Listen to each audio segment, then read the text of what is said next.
ukoma wa kiroho unakufanya ushindwe kutafakari, kwa sababu uwezo wa kutafakari unatoka kwa Mungu.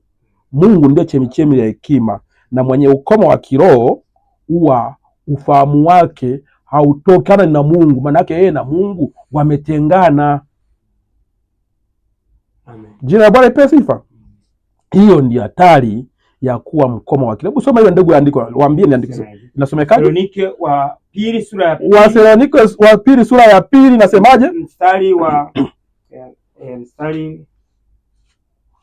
anasema hivi. Ndio. Mstari wa 11. Mstari wa 11. Kwa hiyo Mungu awaletea nguvu ya upotevu. Ndio, baada ya Mungu kuwa amekuonya kwa muda mrefu, amekuambia neno la Mungu, alafu usikii, unapuuza.